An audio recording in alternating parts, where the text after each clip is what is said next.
Snow was coming down sideways across the high Wyoming plain, sharp as cut glass in the winter wind. The year was 1889, late December, when the land went white and soundless, and every door hinge groaned like an old bone. Dusk had fallen too early. The last light smoldered behind the peaks, a bruised gold fading into iron.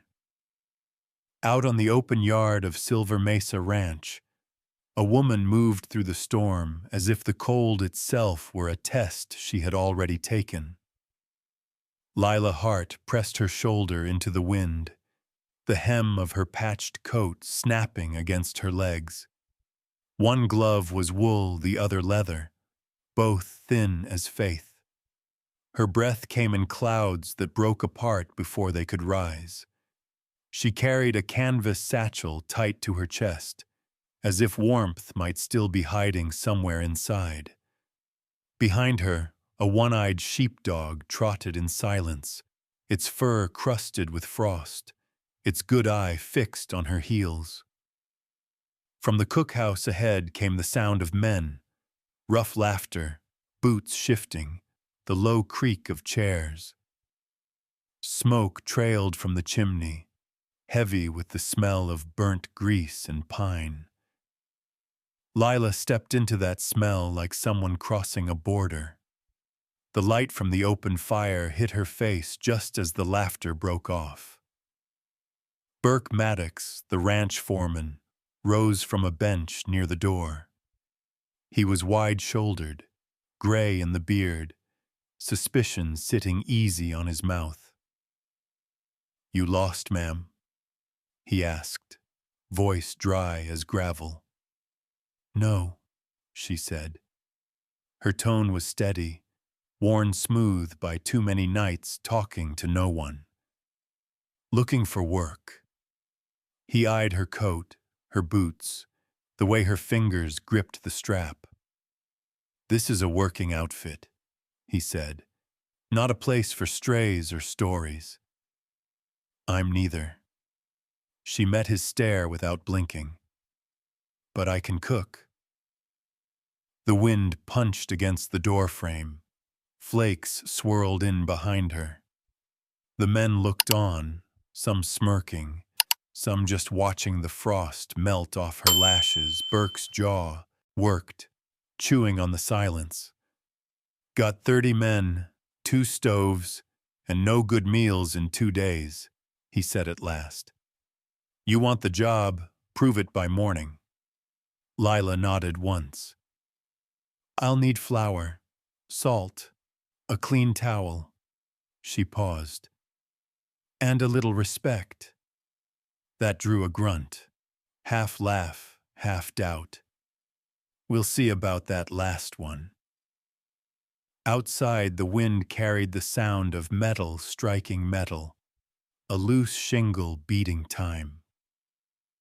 Lila crossed the yard again, boots biting into frozen mud, until she reached the small building leaning under its own weight. The cookhouse.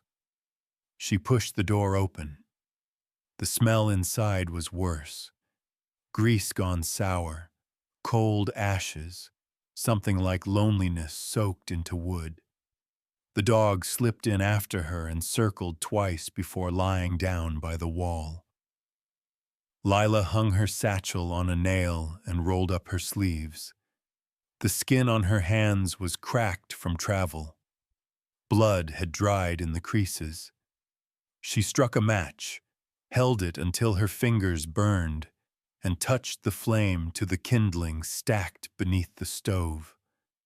The fire caught slow, then breathed alive, orange licking up through gray. For a moment she just stood there, heat brushing her cheek, watching the metal darken, then glow. Her body trembled, not from fear, but from release, the small mercy of warmth returning. Somewhere outside, boots scuffed over snow. She didn't look up. The door creaked once, the hinge groaning, and a shadow paused in the doorway. Evan Crow stood there, hat low, coat black against the storm behind him. He said nothing. Only the wind spoke through the crack around his shoulder. Lila felt it, the kind of silence that notices you back. He stepped inside long enough to set 2 dry logs by the stove, then turned and left. The door closed with a thud that sounded almost like restraint. She stared at the wood he'd left, still dusted white, and placed one piece carefully on the flame. It hissed, then settled into the burn. The kettle on the stove began to hum, soft at first, like a voice trying to remember a song. Lila sank onto the stool, palms open to the heat. The dog lifted its head and blinked. Outside, the sky went darker, the snow louder. Her reflection swayed in the stove's metal door, faint and wavering, like someone she used to know. She whispered to no one, "Just one night. That's all I need to stay." But deep in her chest, where memory still bruised, something else answered. Quiet, unfinished. The echo of a place she never spoke of. The blue lantern in Laramie, and a pair of eyes that had looked away when she needed them most. Outside, the wind screamed through the barn eaves, lifting a corner of the roof tin with a metallic cry. The kettle whistled higher, sharp and lonely. The first sparks flared, scattering light across the cold iron walls. And then, just beyond the window, a figure moved in the dark, a shape watching through the snow. The fire cracked once and the screen door rattled against its frame. The wind did not rest that night. It screamed across the eaves, scattering sleet like handfuls of nails. Inside the cookhouse, the walls groaned, the rafters leaked cold air, and the new fire Lila had coaxed to life fought for breath against the draft. She moved with slow, sure hands, sleeves rolled to the elbows, wrists raw from scrubbing the iron pots. Every movement was deliberate. The way she measured flour by feel, not sight. The way she tapped the dough with her knuckle to hear if it answered back. There was no sound except the crackle of pine and the scrape of tin. Birch watched her from the corner, head on pause, his one good eye following the rhythm of her work like a heartbeat. A bucket of frozen water sat near the door. Lila knelt, chipped the ice with a spoon handle, and carried it to the stove. Steam rose, wrapping her face in mist. The warmth blurred her reflection on the kettle's dark belly. She saw a stranger's outline there, a woman made of smoke and grit, smaller than she remembered being. Outside, boots crunched. The door opened without a knock. Evan Crow filled the frame, same coat, same silence. Snow clung to his hat brim, melting down his collar. He didn't meet her eyes. Without a word, he stepped inside, set 2 more logs beside the fire, and wiped his gloves clean against his thighs. "You don't have to," she said quietly. "No," he murmured, voice rough from disuse. He hesitated, then added, "Wood burns better dry." The pause after hung longer than it should have. He tipped his hat, turned, and went back out into the storm. Lila stood there a moment, hand still hovering over the dough. It wasn't the words that lingered. It was the careful way he hadn't looked at her. She exhaled slowly, like letting go of a name she couldn't say out loud. When the fire settled, she sat on the floor beside Birch and fed him a scrap of bread. The dog took it gentle, tail thumping once before curling again. She rested her palm on his back, feeling the quiet thrum of his ribs under fur. From somewhere distant, a stable, maybe, came the hollow clang of metal on metal, a gate loose in the wind. The sound reached her like a warning and faded just as quick. She rose again and checked the stove. The dough had risen enough, the surface soft, alive beneath her touch. She pressed it down, folded it, and shaped it into small, rough biscuits. A smell began to grow, flour toasting, salt mingling with fire, the scent of something simple and good.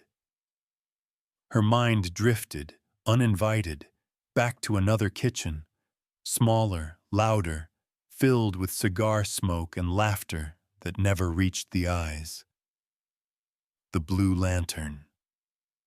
She saw herself there again for a flicker. Sleeves rolled the same way, aprons stiff with grease, men shouting for drinks. A hand once grabbed her wrist, too tight, too certain. The same quiet she'd worn then returned to her face now. She blinked once and the past broke like glass.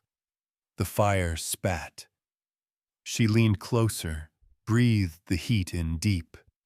The kettle had started to hum again, low and steady, a sound almost like company. Birch lifted his head suddenly, ears twitching toward the door. A shape moved past the window, blurred by snow.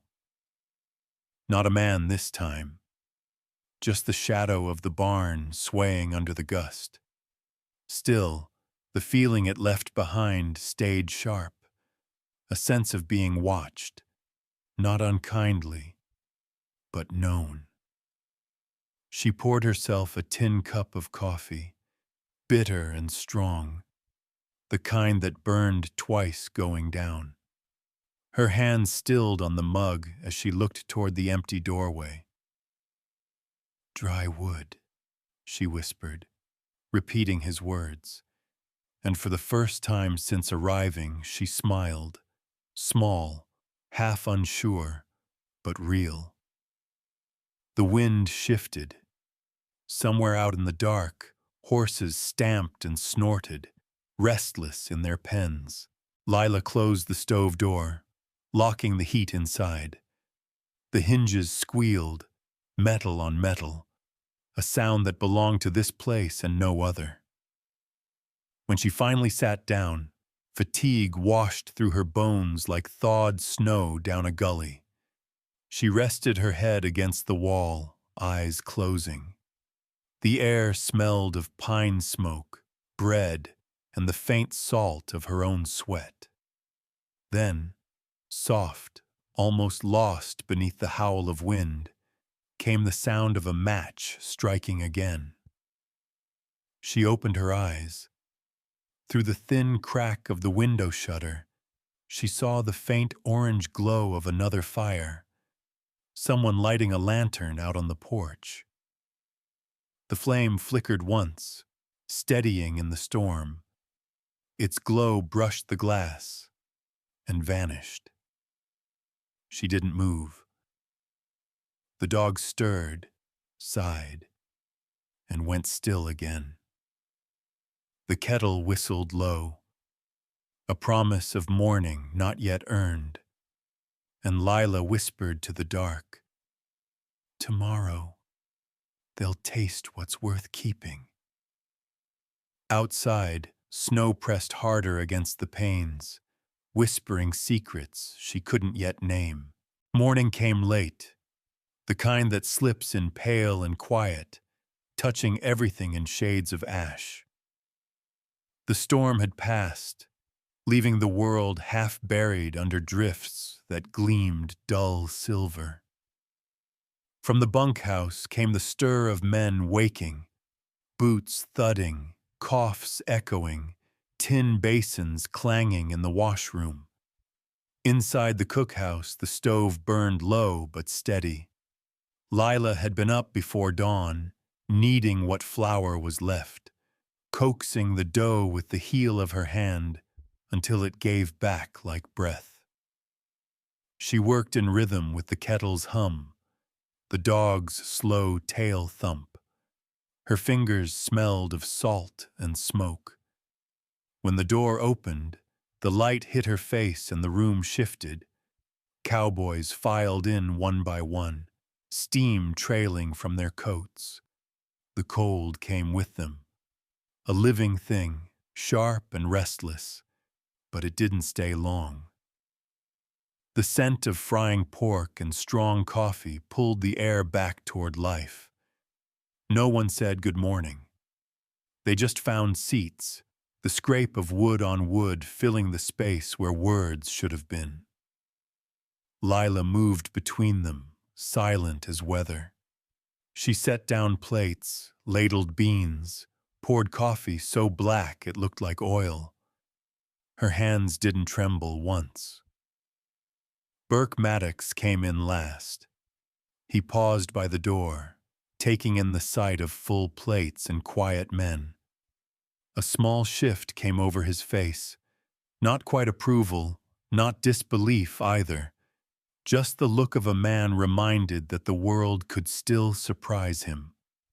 Without a word, he dropped a fresh sack of flour by the door. "That'll do for now," he muttered. Lila nodded once, more acknowledgement than thanks. She went back to her work. Outside, the wind had stilled. A crow called from the fence post. The sound carried through the open crack in the window, one sharp note that faded into silence. The cowboys ate fast. No one complained. Time 300 mims. A few reached for seconds, pretending not to. When they were done, they left their plates clean, wiped once with bread crust, and rose without speaking. The smell of coffee and bacon lingered long after they'd gone. Lila stood at the basin, washing tin dishes, gone gray. Birch dozed near the stove, twitching in some half-dream. Every so often she caught herself listening, not for voices, but for judgment. None came. Behind her, the floor creaked. She turned. Evan Crow was there again, a shadow framed in the doorway, holding a hammer. "That step outside," he said. "I'll fix it before it ices again." She looked at him, the words catching in her throat before she spoke. "It wasn't the step," she said softly. "I just wasn't watching."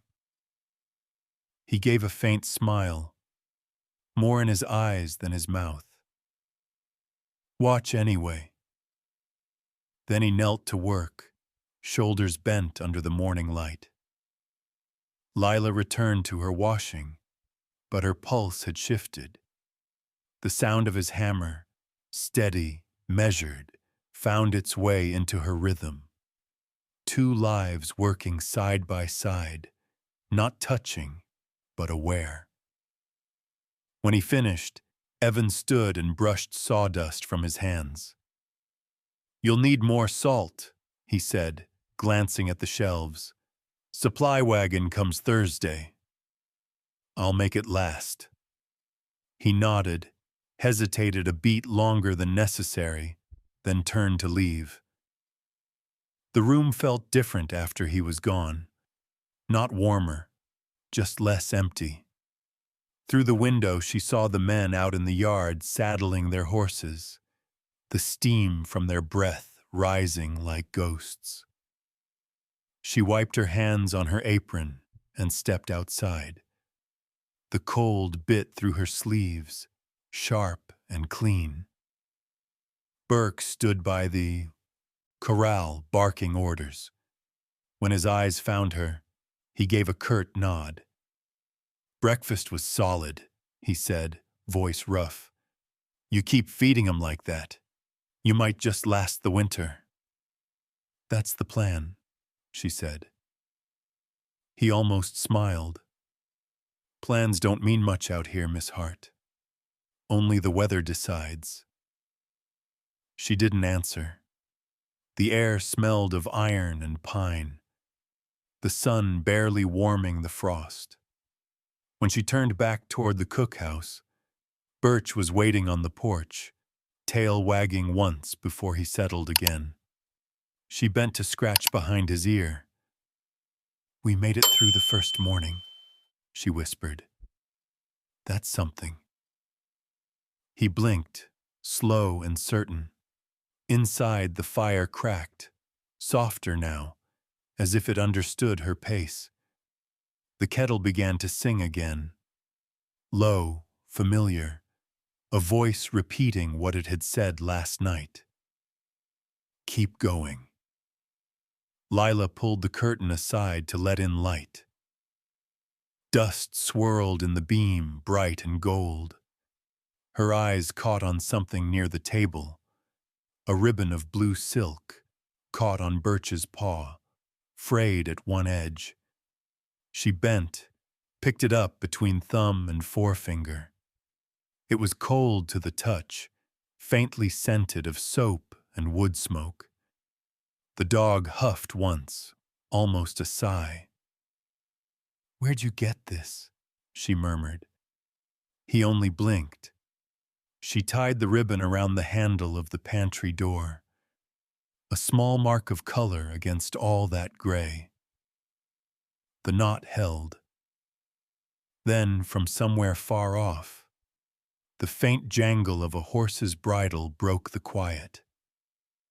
Hooves in the snow, voices calling. Lila straightened, listening. Outside, the wind rose again, carrying with it something more than cold, something watchful, unseen, waiting. The ribbon fluttered once in the draft, like a promise not yet spoken. By nightfall, the wind had found its song again, low, steady, weaving through the fences like a sigh. The snow hadn't returned, but the air held that warning chill that made every nail in the walls creak. Inside the cookhouse, warmth spread in layers. Pine smoke, the smell of browned butter, the faint sweetness of bread cooling on the counter.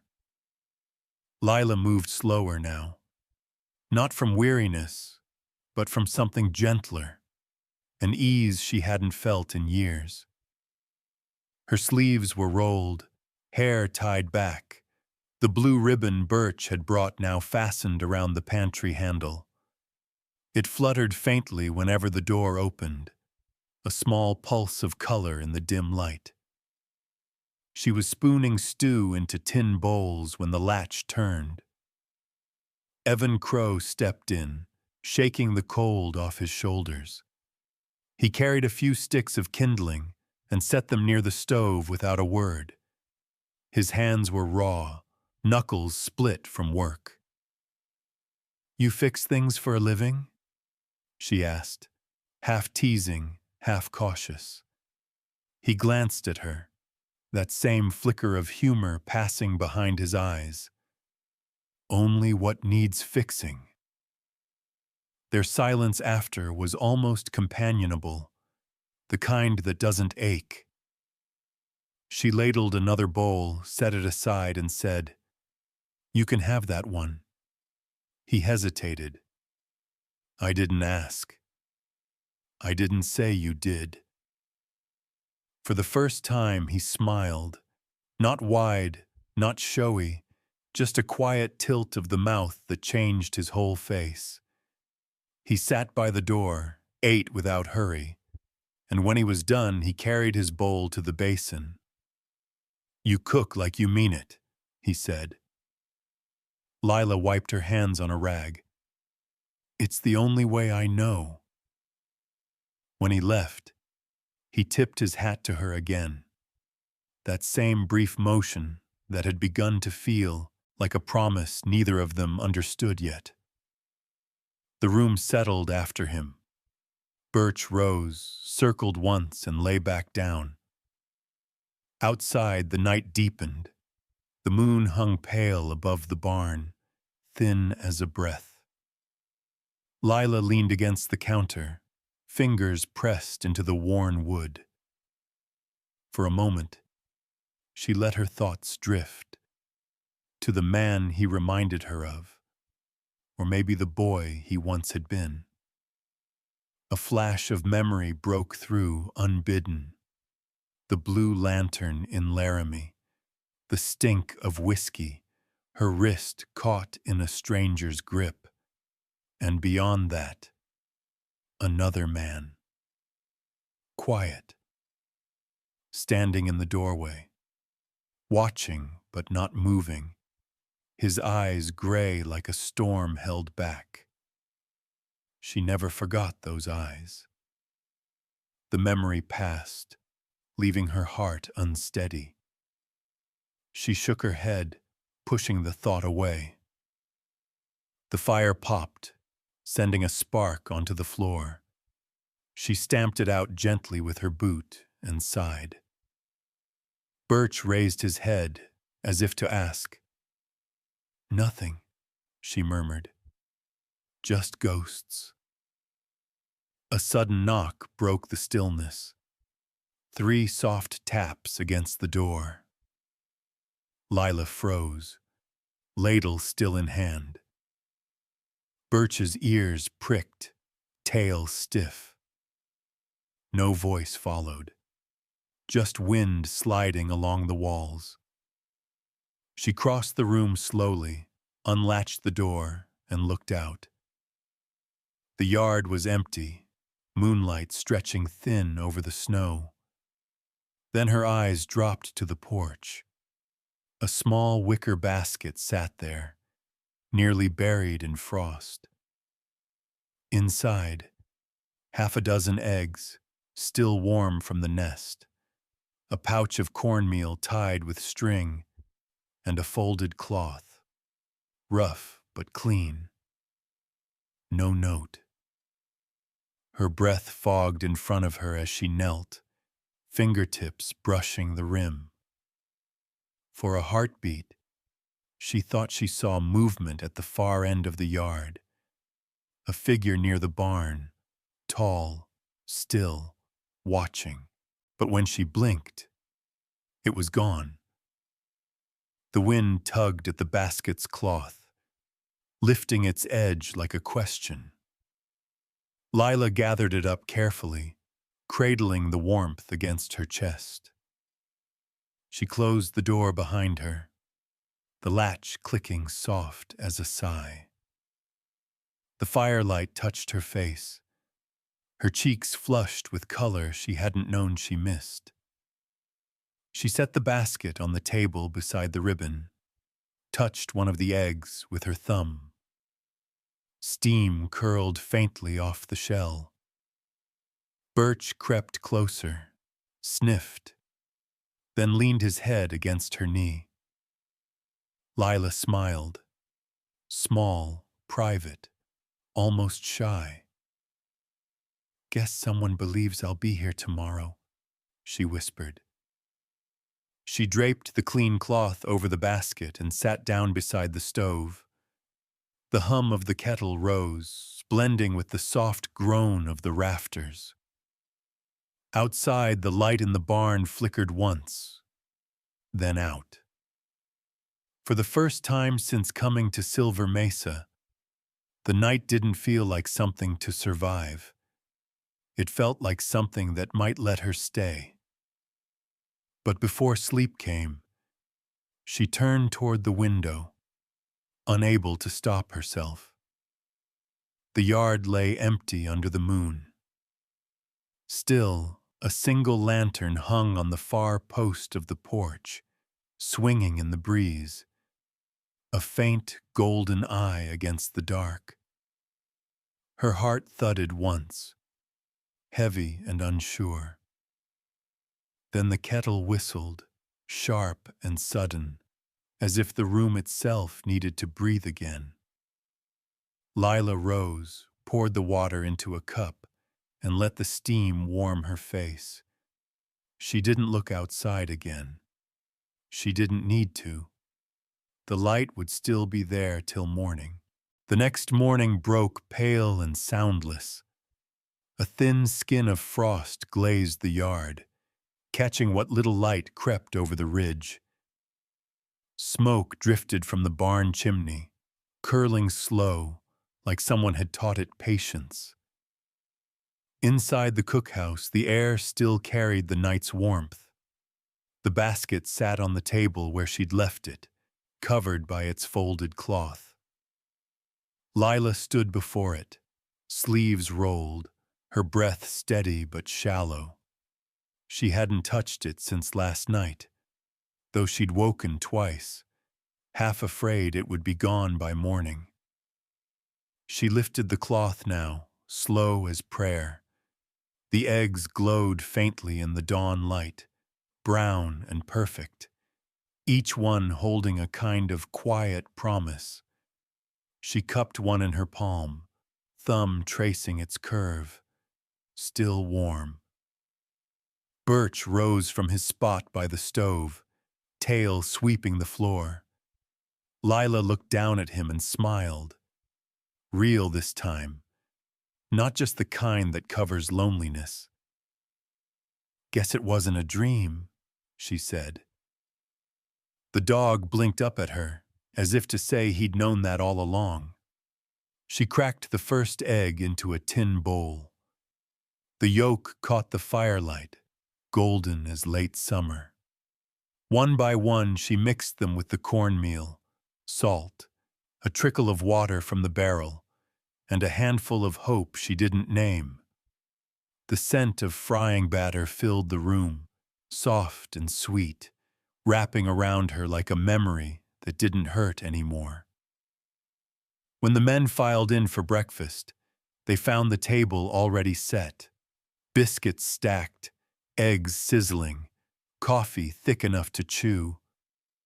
They ate without talking, but their shoulders were different now, less guarded. One man nodded as he passed her by.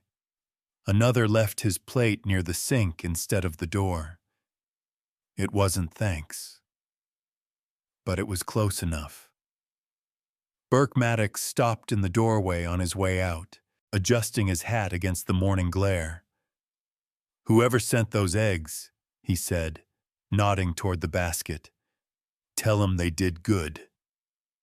"I don't know who did," Lila answered. "Then you tell yourself," he said, almost grinning, before stepping into the light. When the door shut, she exhaled softly. The sound felt like relief.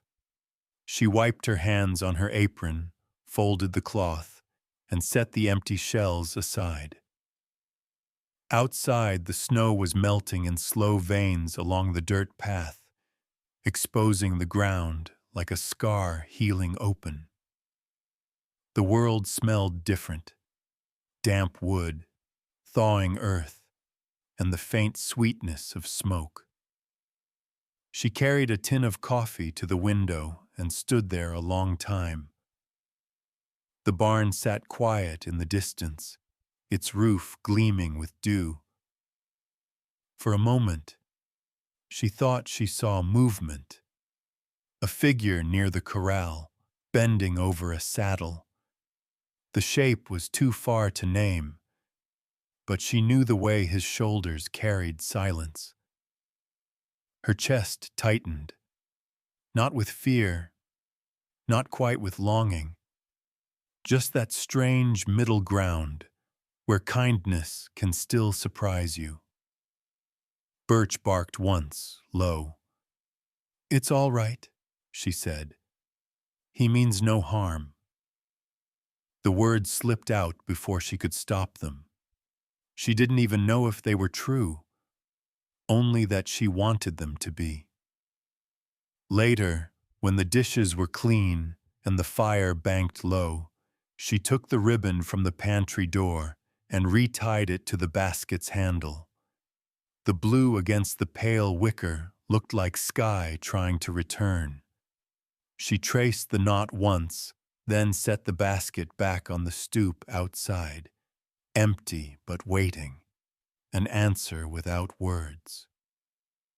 The air had turned still again, the kind of calm that carries both peace and omen. She could hear the distant groan of the barn doors, the rhythmic thump of hooves against frozen ground. Somewhere in that sound was a memory, a flash of a man laughing too loud, boots on a saloon stair, and the name Jace Redden, spoken like a dare. She hadn't heard it in 2 winters, but just thinking it made her spine tighten. Birch lifted his head, ears twitching. The sound came again.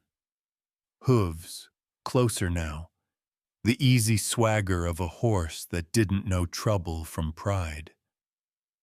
Lila looked through the window, shading her eyes. A rider was crossing the yard, dusted with frost, his scarf red as blood in the pale light. Even at that distance, she recognized the way he sat the saddle, careless, like the world owed him soft landings. Jace Redden. Her stomach went cold. He dismounted near the bunkhouse, boots crunching through snow. She couldn't hear what he said, but the men laughed, sharp, uneasy laughter that came too quick.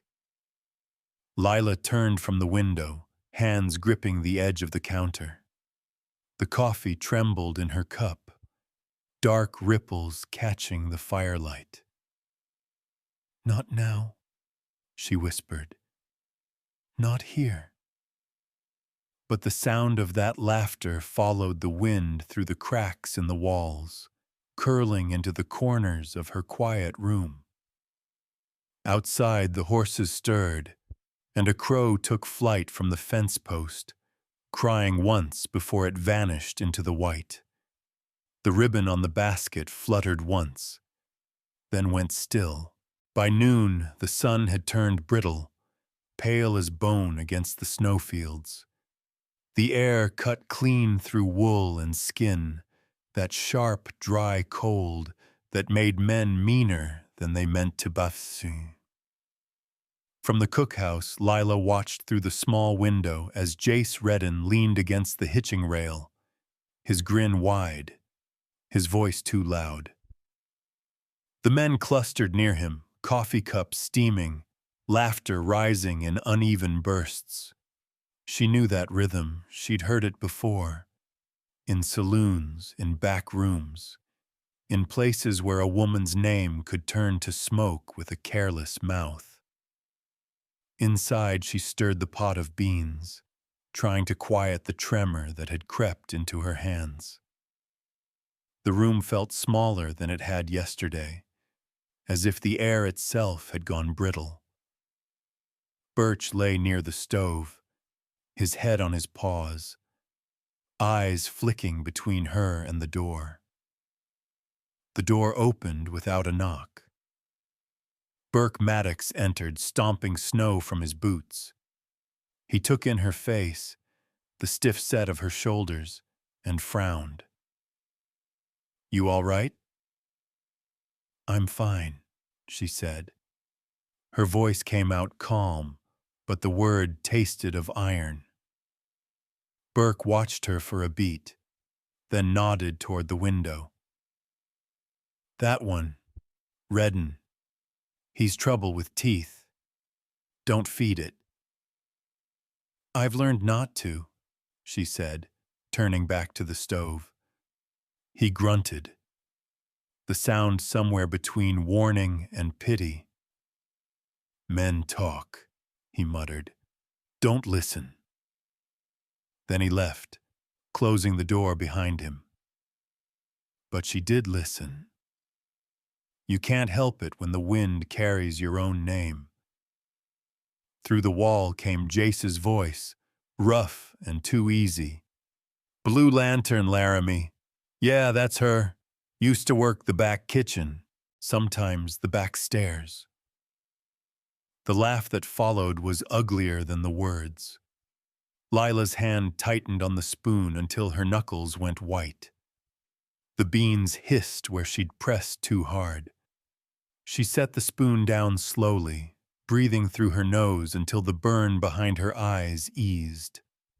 The men's voices dulled again, the way they do when guilt and entertainment wrestle in the same throat. Chairs scraped. Someone muttered, "That can't be her."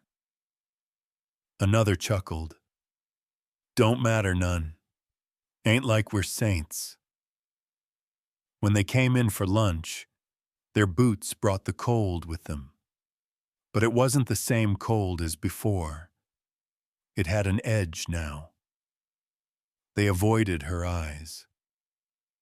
The first man set his plate near the door, not at the table.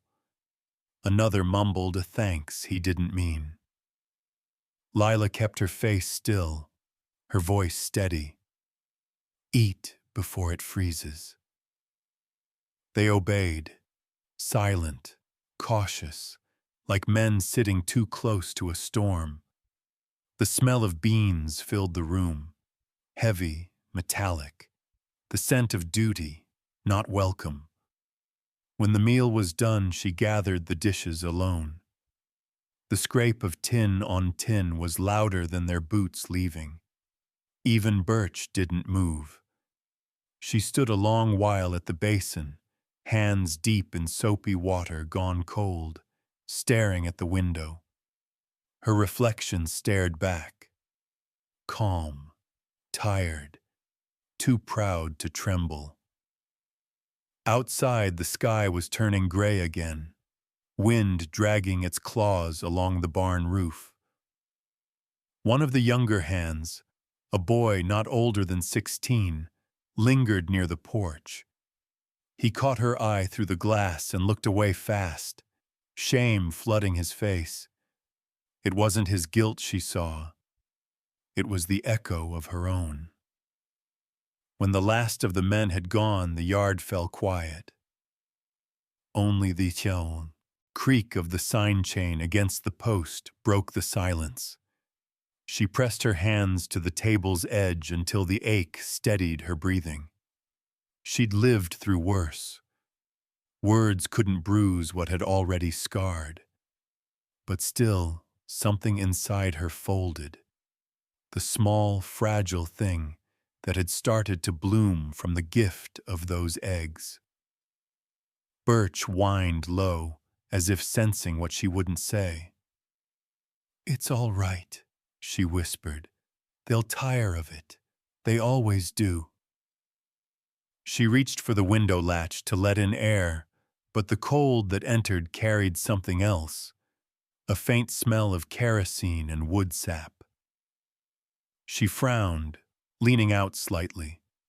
Beside the cookhouse wall, a fresh stack of dry timber had been pushed close to the boards.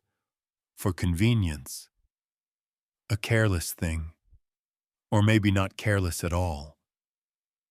The wind shifted again, tugging her hair across her cheek. She tied it back with the blue ribbon, slower this time, like sealing a wound. Then she went to the stove, banked the fire, and sat down. Her body was still, but her eyes stayed on that stack of wood through the window. From the bunkhouse, laughter erupted again, quick, nervous, trying to chase away what it had started. And somewhere in that noise she heard Evan's voice, not joining, not laughing. Just a silence so sharp it seemed to cut through the sound. She could almost see him there, sitting stiff, fists tightening under the table, choosing every second between words and restraint. The dog lifted his head, ears pricked toward the bunkhouse, then back to her. "Wait," she murmured. "He'll come." The room flickered with the fire's low light. Her eyes lingered on the window once more. The stacked wood, the falling dusk. Snow began again. Thin flakes this time, quiet as ash. And then, from across the yard, she heard it. A single chair scrape, followed by the heavy thud of boots on wood.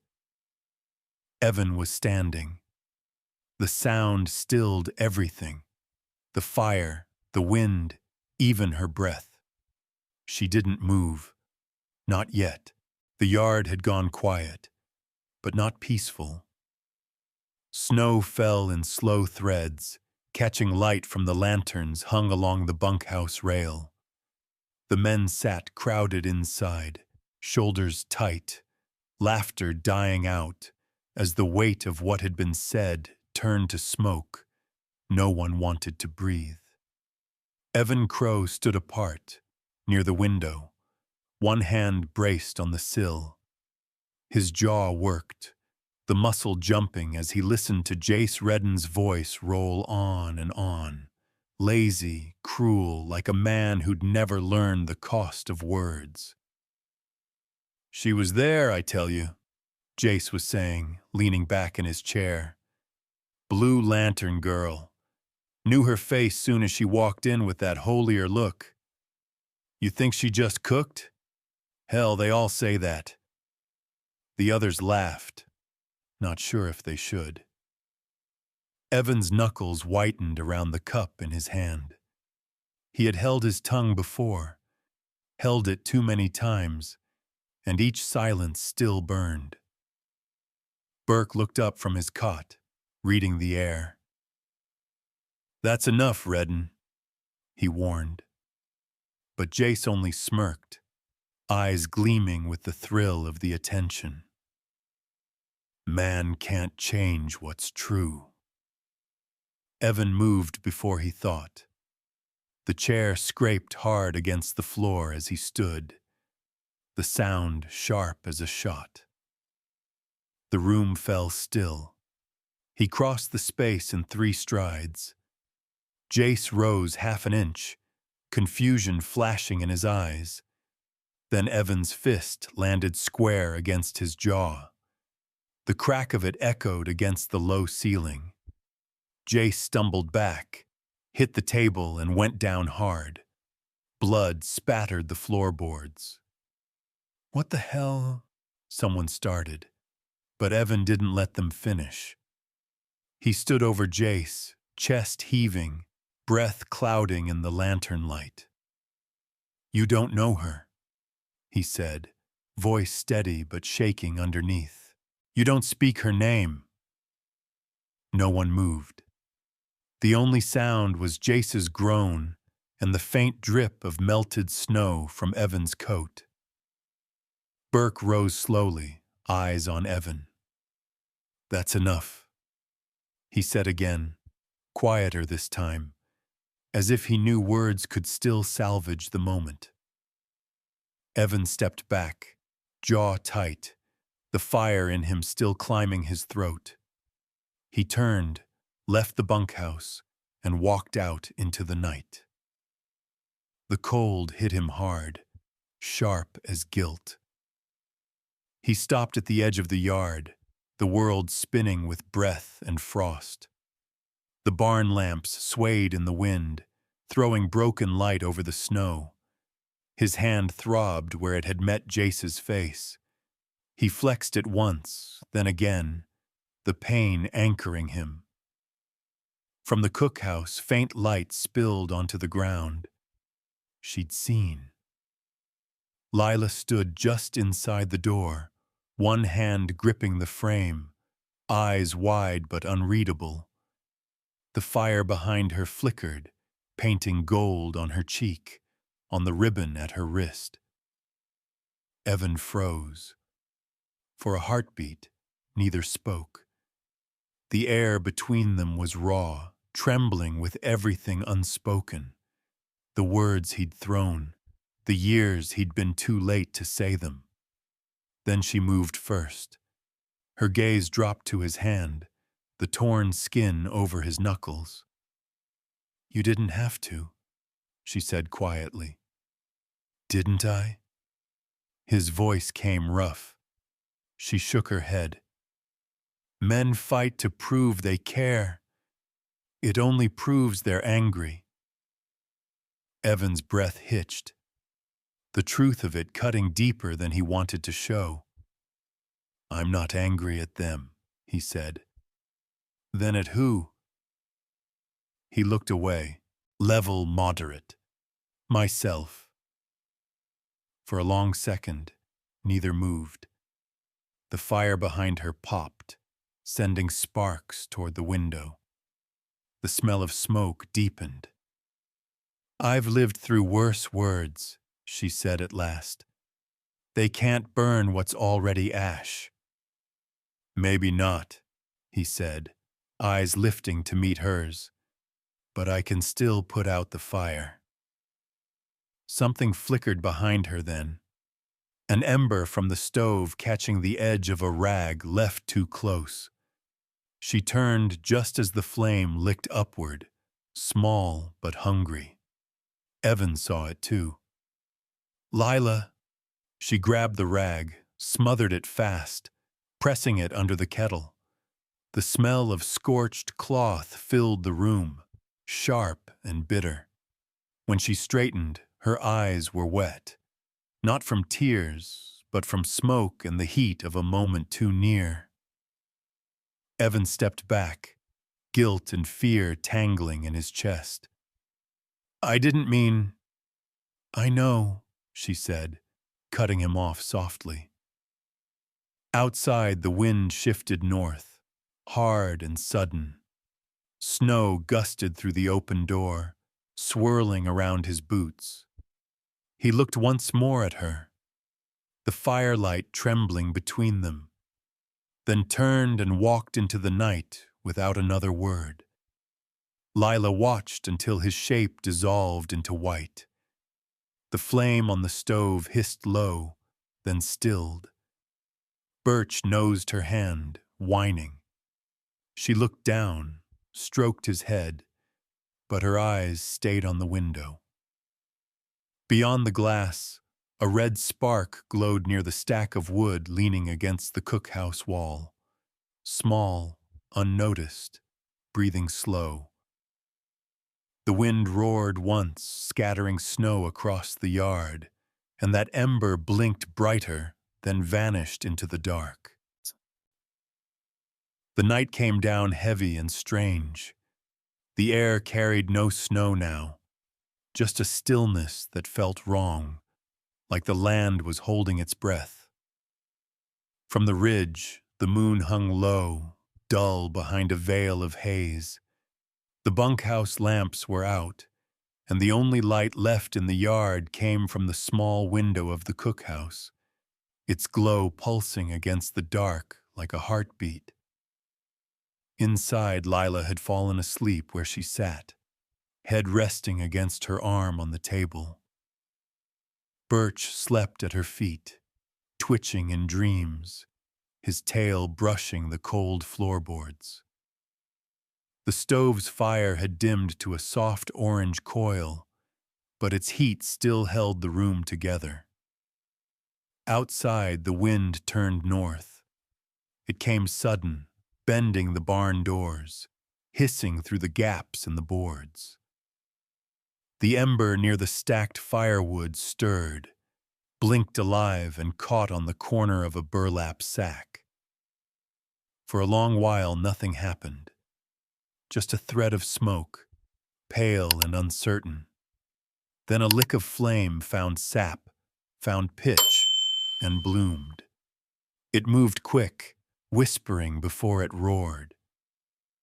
The dog woke first, a low growl curling in his throat. Lila stirred, lifting her head. "What is it?" she murmured, voice thick with sleep. Birch barked once, sharp. The smell hit her next, burnt pine, faint but rising. Her eyes snapped open. She turned toward the stove, saw the flames where they shouldn't be. Outside the wall, light pulsing orange through the cracks in the wood. "God," she whispered. She ran to the door, yanked it open. The night rushed in, hot and bright. Fire climbed the outer wall like it had been waiting its turn all winter. Sparks spat into the wind, catching on the snow, dancing cruel and fast. She reached for the water barrel, found it half frozen. Her fingers scraped ice until they bled. The dog barked again, frantic now. She turned, coughing, the heat swelling up her throat. Then, through the smoke, a shout. "Lila!" Evan came out of the dark, coat flapping, hair full of ash. He didn't slow. He threw his arm across his face and charged through the doorway, his shoulder hitting the frame hard enough to rattle the hinges. Inside, the smoke curled thick, filling the rafters. "Get out!" he shouted. "I can't leave the stove!" She began, but he was already moving. He grabbed her by the arms, the touch firm but not cruel. "You can build another stove," he said, voice low, harsh. "You can't build another life." The heat bit at his back. His coat caught first. An ember-kissing fabric, spreading fast. Lila smelled the burn, saw the glow on his sleeve. She reached to smother it with her bare hands, pain cutting through the haze, but he pushed her toward the door. "Go!" Birch darted ahead of them, barking wild, leading the way through the smoke. Evan ducked low, wrapped his coat over Lila's shoulders, and held her close as they stumbled into the yard. Behind them, the roof groaned and spat sparks into the black sky. The snow hissed as it melted beneath their boots. They fell together near the trough, breath tearing, lungs raw. Evan turned, grabbed a bucket, and threw water over the coat still smoking on his arm. Steam rose in ghostly plumes around them. When the world steadied, Lila reached for him. His cheek was streaked with soot, and across it, one raw burn, narrow and angry red. "You're hurt," she said, voice trembling. He shook his head. "Doesn't matter." "It does," she whispered. He looked at her then, really looked.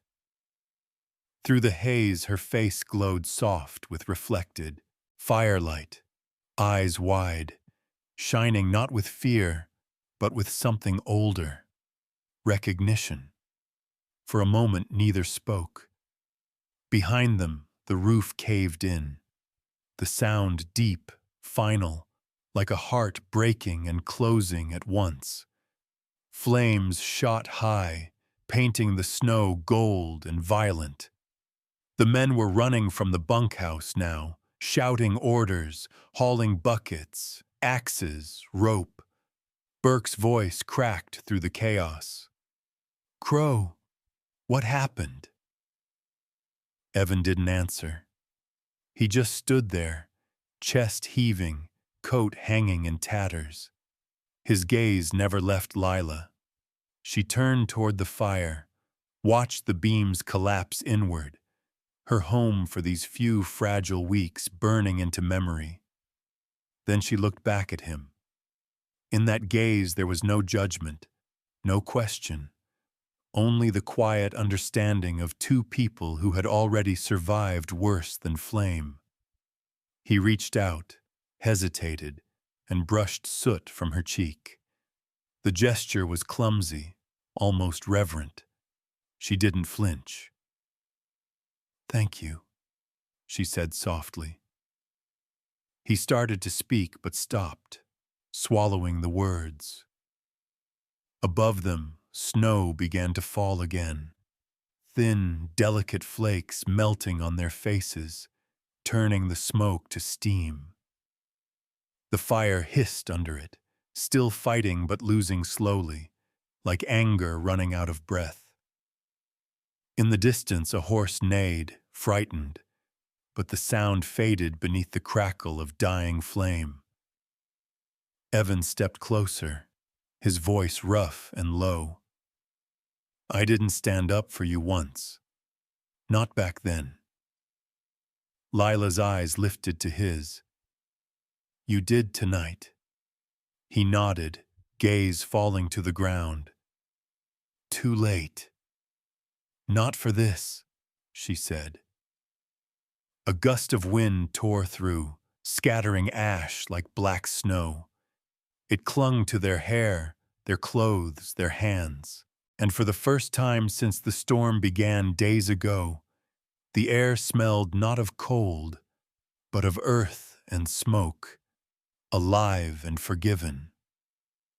Behind them, the last of the roof fell in with a sing.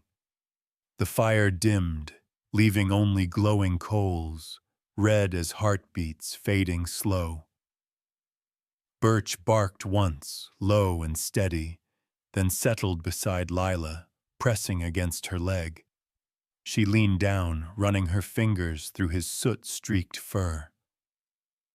"It's over," she murmured, though part of her knew it wasn't. Not yet. Evan followed her gaze to the ruin. The firelight danced over his burn, over the wreckage that would become tomorrow's work. When she looked back at him, the fear that had ruled her for years didn't rise. Instead, there was only warmth, tired and trembling, but real. The snow thickened, falling between them like a veil, and in that hush, as the flames sighed their last, Lila whispered what neither could yet name. "We're still here." The kettle she'd left inside began to whistle, a strange, faint sound, rising through the crackling ruin like a memory refusing to die. Dawn came gray and hollow, the sky the color of cooled ash. The fire had gone out before sunrise, leaving behind only a black skeleton of timber and the smell of wet smoke. The yard was quiet except for the soft creak of leather harnesses and the hiss of snow sliding from the barn roof. Lila stood near what was left of the cookhouse, coat drawn tight, eyes raw from the smoke. Birch limped beside her, his fur still damp.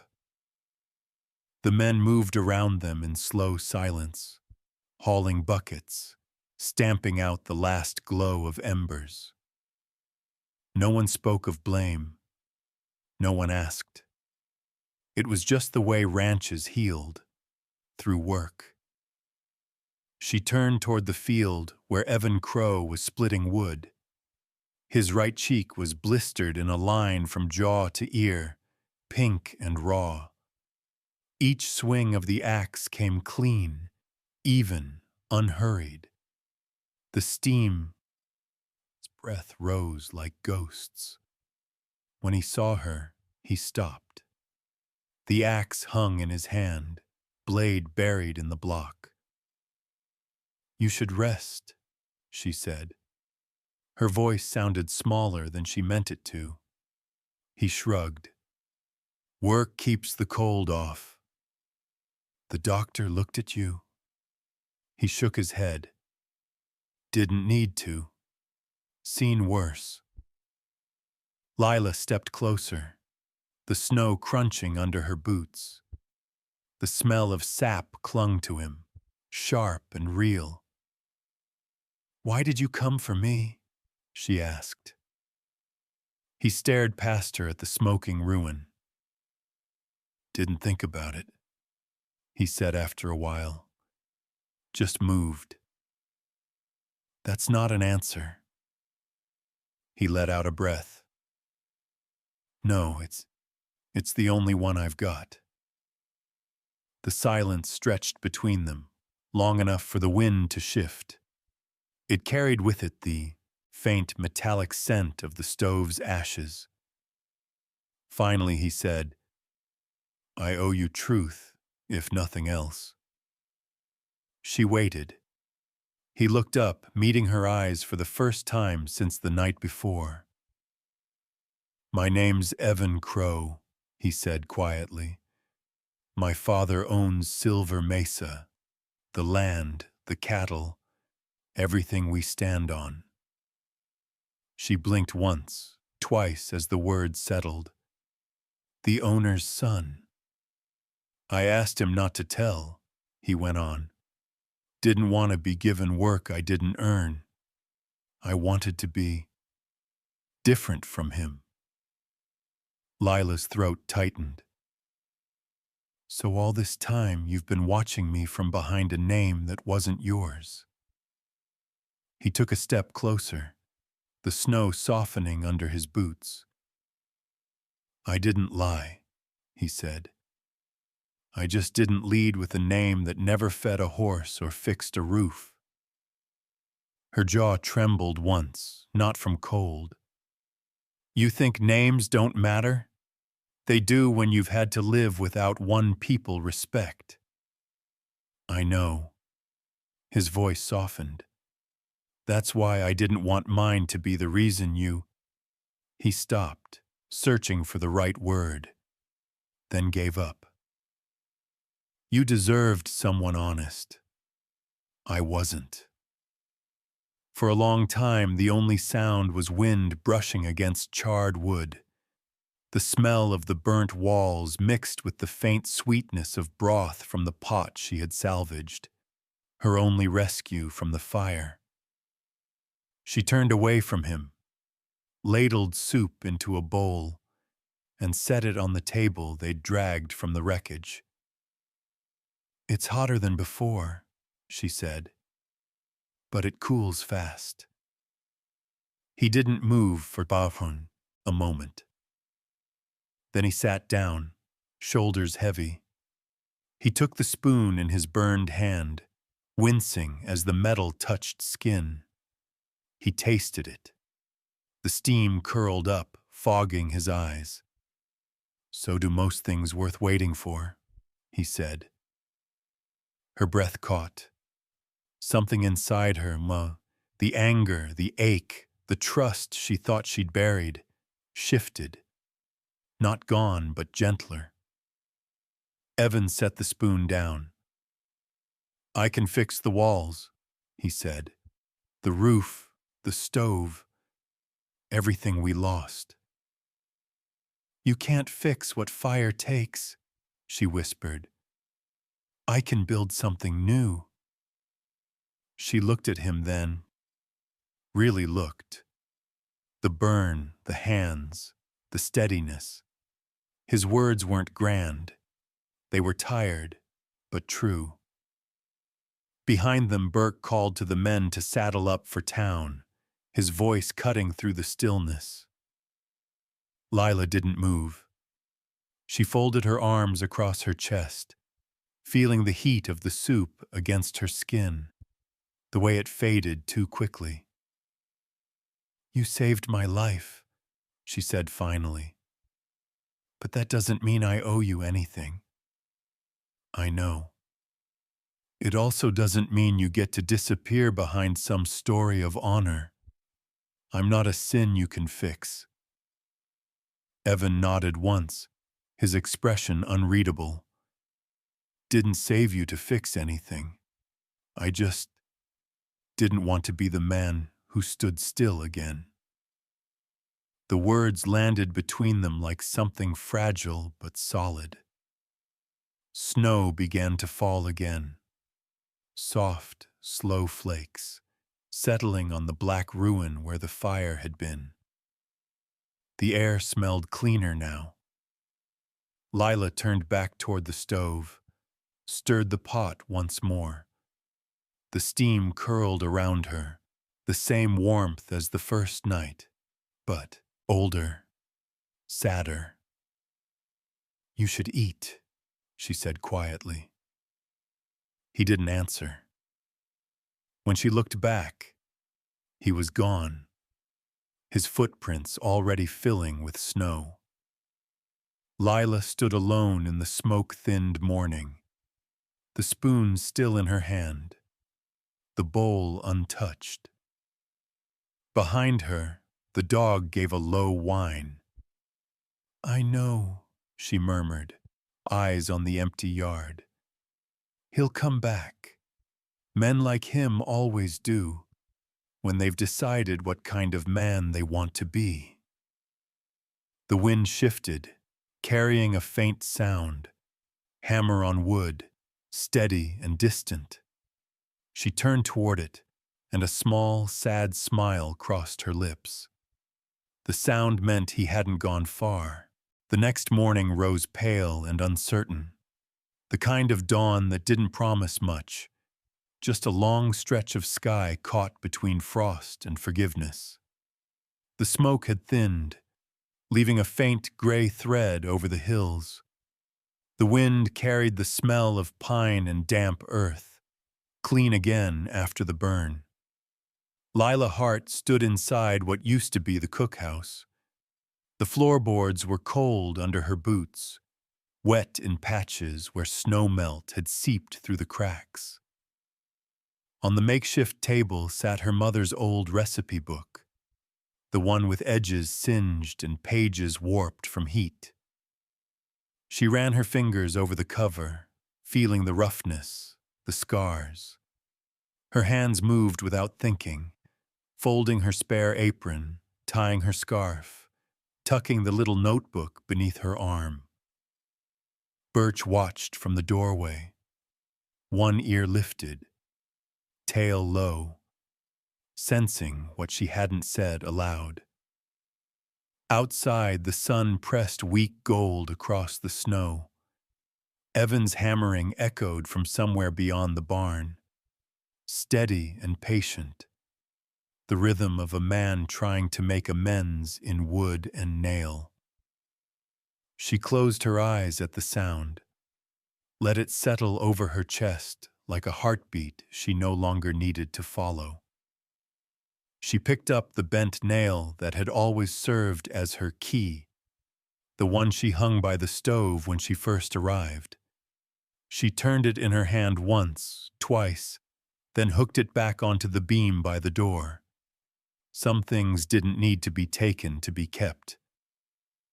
Birch gave a low whine as she lifted her satchel.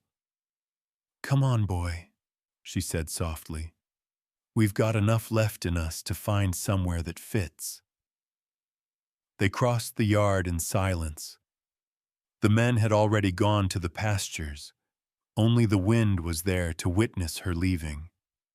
Her boots sank into the snow with a slow rhythm, the sound swallowed by distance before each step was finished. At the gate, she turned once more toward the ranch. Evan was still there, a shadow moving along the half-built frame of the new cookhouse. His coat flapped open, his hair catching the morning light. He didn't see her. Maybe he did and chose not to look. Either way, she felt no anger, just a deep, calm ache, the kind that meant a chapter was closing without bitterness. She wanted to call out, but the words caught somewhere between breath and restraint. Love wasn't always what stayed. Sometimes it was what you left behind unbroken. She whispered instead, "Be better than you were," not sure if the wind carried it far enough. The trail bent north toward town, a thin path between frozen sage and sunlight. As she walked, her body began to warm. The cold still stung her cheeks, but inside something softened. Every step was an answer to a question she hadn't known she'd been asking. Could she leave without running? Could she forgive without forgetting? By the time Silver Mesa was only a blur against the horizon, she already knew. She reached the ridge where the land opened wide toward Dry Creek. The air shimmered faintly, snow dust floating like breath. She stopped to rest, unwrapped her scarf, and sat on a fallen fence post. The view stretched endless, the sky layered in pale blues and faint gold. Birch lay beside her, muzzle resting on her boot. She reached down, scratching his neck. "Guess we start again, huh?" He thumped his tail once. From her satchel, she pulled the recipe book. The pages smelled faintly of smoke and flour, of home and ruin. Near the back, a blank sheet waited, the one she always meant to use for something new. She looked at it for a long time, then smiled, just barely. Behind her, a faint wind rustled the grass, carrying the sound of hammering from the ranch below. Evan, still building. She didn't turn back. Instead, she tore out that blank page, the one that would never hold a recipe, and slipped it into the lining of her coat. Some part of her didn't know why, only that she should. The road dipped toward Dry Creek, and as she started down, a meadowlark sang out from somewhere unseen, its voice bright and tender against the morning's chill. It was out of season, too early for spring, but maybe that was the point. Birch barked once, softly, as if to agree. By the time the song faded, Lila had disappeared into the valley's curve, leaving behind the faint trail of her boots and the echo of a promise neither of them had needed to speak aloud. Snow began again. Light, forgiving snow that didn't bite, only covered. Back at the ranch, Evan paused his hammer mid-swing. Something in the air changed. He looked toward the ridge, eyes narrowing against the glare. There was nothing there but wind and white. Still, he felt it. The space she left behind, clean, open, alive. He walked into the half-built cookhouse, sat at her old table, and pulled the recipe book closer. His rough hands turned its pages until he reached the empty one she'd torn away. He exhaled, slow and unsteady. Then, with a piece of charcoal from the firebox, he began to write. Dry Creek sat half-buried in snow, the kind of town that seemed to whisper its own name when the wind moved through it. Signs creaked. A shutter banged once and stopped. The streets were mud and ice, rutted deep from wagons that hadn't passed in days. Lila Hart stepped off the coach with Birch close behind, her satchel bumping against her hip. The dog shook himself free of snow, sending up a spray that caught the lantern light.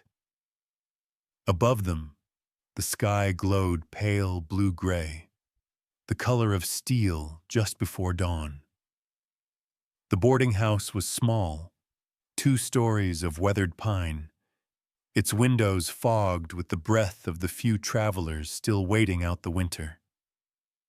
Mrs. Althea Wynne, a widow with hair like smoke and hands quick as sparrows, showed her to a narrow room upstairs. "It's quiet here," Mrs. Wynne said, setting down a pitcher of water. And warm enough, if you keep the fire fed. Quiet suits me, Lila replied, managing a small smile. When the door closed, the silence folded around her. She unpacked slowly. Apron, scarf, the small tin of salt she always carried, and finally, the recipe book. The pages had stiffened from the cold, and ash still hid in the spine. She opened it, meaning to write something new. But before her pencil could touch the paper, something slipped loose.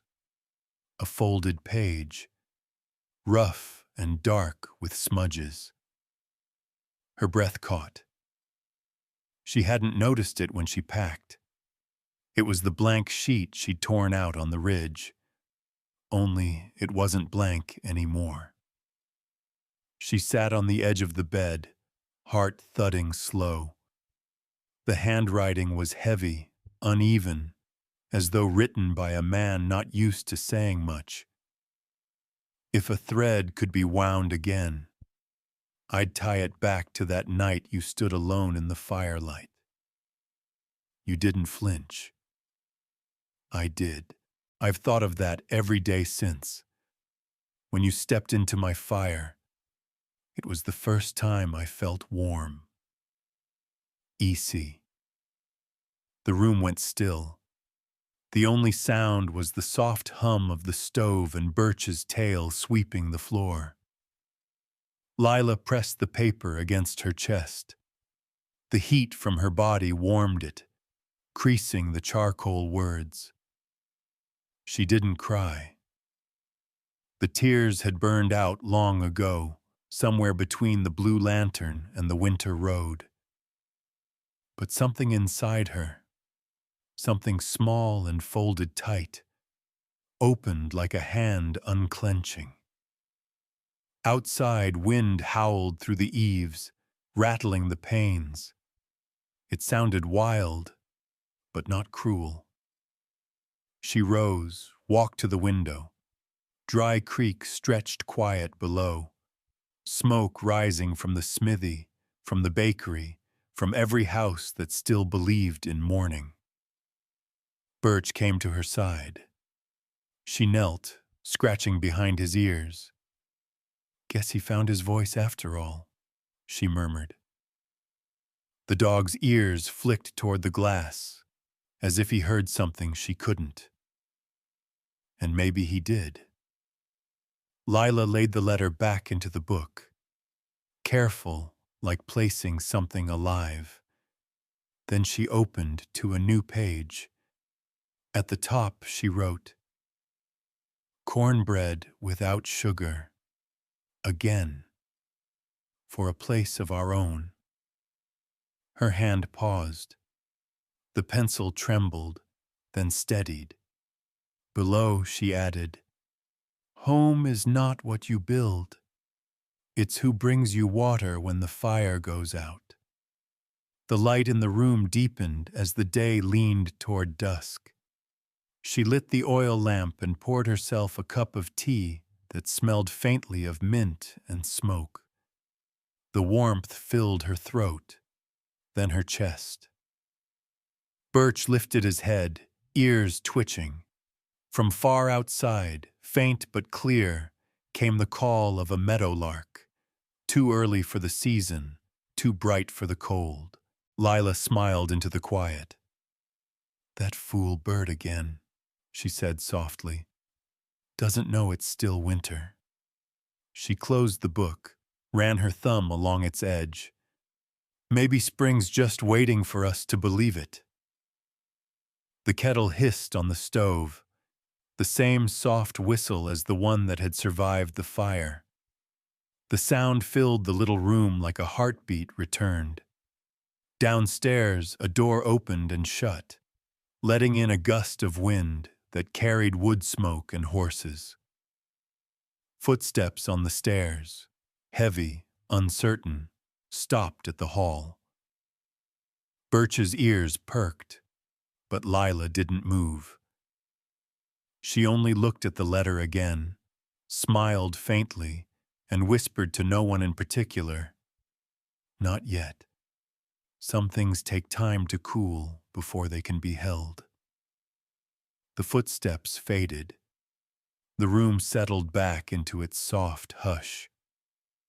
She took another sip of tea, tasting the warmth, letting it linger. Then, in careful handwriting, she added one more line to her page. "Sometimes the fire doesn't end you. It teaches you how to keep someone warm." The wind eased. The lamp flickered once and steadied. Outside, the meadowlark sang again, and this time she didn't call it foolish. Spring came slow to the Montana plains. Snow melted into streams that whispered through the grass, and the air smelled of earth and smoke, the kind that promised beginning instead of ruin. At the bend of the old trail, a new sign swung in the breeze: Lila's table. The porch creaked with life, boots, dogs, and laughter. Inside, the stove hummed. Sunlight spilled over jars of preserves. Children's voices rose as they kneaded dough, flour on their cheeks like war paint of joy. Lila moved among them, calm and sure. "Easy," she said. "Bread doesn't need to be fought. It needs to be trusted." The black kettle hissed on the stove, patched from fire and years. She poured tea for ranch hands who'd stopped by early. The air smelled of cinnamon, pork, and home. A tin by the window read "Dreams," filled with coins from the girls she taught, to save what little they had for something that mattered. Outside, Evan Crow worked the garden, hands in soil, sleeves rolled. His burn had faded to a pale memory. Now and then he looked through the window, his smile no longer shy or heavy with guilt, just steady. A traveler at the counter asked, "Ma'am, where'd you learn to cook like this?" Lila glanced toward the window, where Evan straightened beside the time. "I used to cook for men who never remembered my name," she said.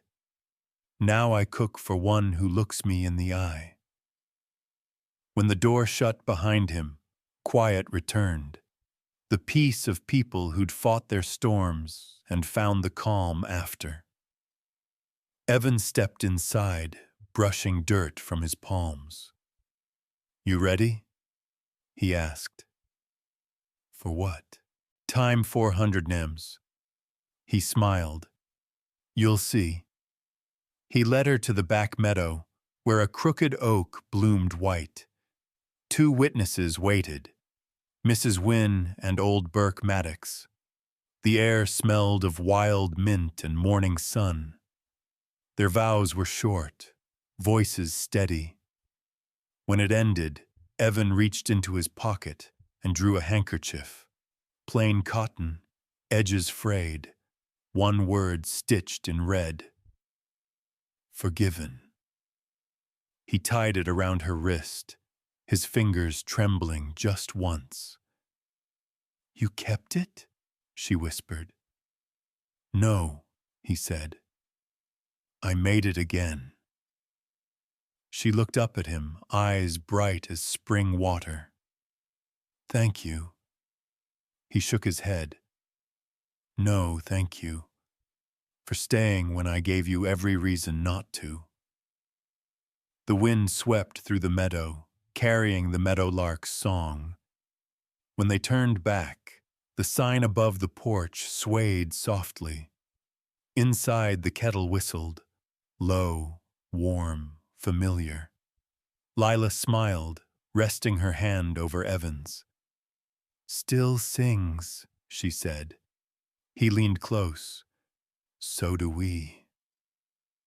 Outside, a traveler rode past, slowed to read the sign, and smiled. The scent of cinnamon followed him down the road, like the echo of a love that had learned to last.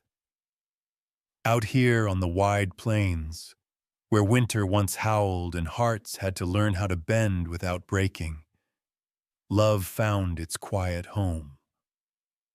Lila and Evan's story isn't about grand gestures or perfect endings. It's about choosing kindness when the world gives you every reason not to, and finding warmth again after the fire's gone cold.